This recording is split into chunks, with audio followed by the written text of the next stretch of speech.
Welcome back as we continue our journey through the 1992 Cup Series season. We left off with the series' second trip to Bristol in the year, and now it's time to head to Darlington for the Southern 500. The Southern 500 was the 21st race of the season, held on September 6th.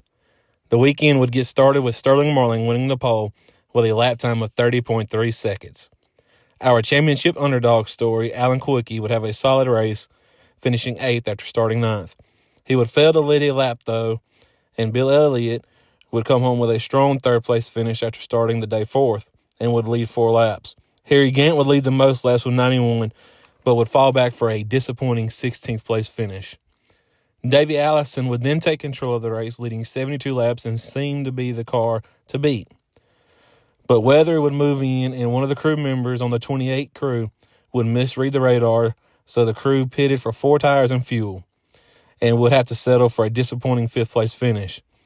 Darrell Waltrip would take advantage of the weather by taking fuel only to grab the lead for the final 6 laps ran before rain hit the speedway.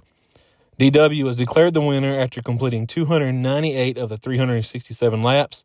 It was his 3rd win of the season and 84th of his career. It would also wind up being the final win of his Hall of Fame career. Now it's time to head to Richmond for the Miller Genuine Draft 400.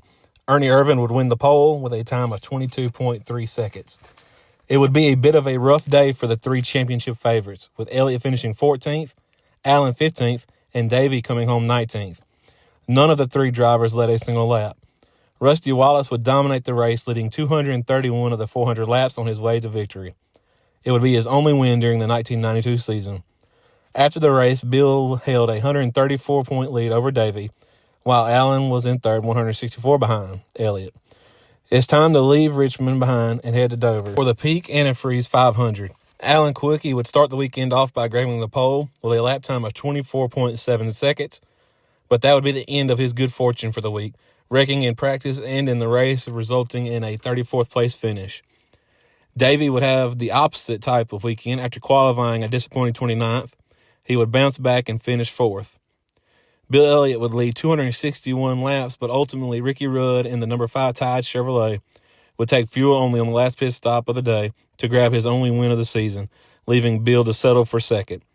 After Allen's disappointing day, he would fall to 4th in the points, 278 behind, while Harry Gant moved to 3rd, 239 behind, while Davey trailed Bill by 154.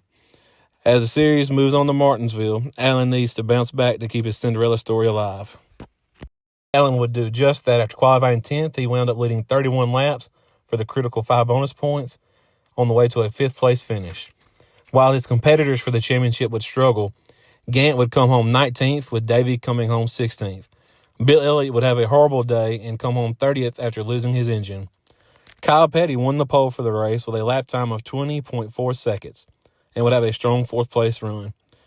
Rusty Wallace would lead the most laps with 142, but would come up 1 spot short of victory, as Jeff Bodine, driving for Bud Moore, would take over late and grab the win. Now let's take a look and see how this crazy day at Martinsville changed the points. Bill's lead over Davey is down to 112, while Allen made up a huge chunk and is now 191 behind, and back to 3rd in the standings. Gant fell back to 4th, but made up a few points on Elliott and is now 206 behind. That leaves us with 5 races to go in the 1992 season. On the next episode of 1992 NASCAR's Best Season, we will cover 4 of those 5 races, setting up the finish of our look back at the 92 season. Thank you for watching, and we'll see you soon.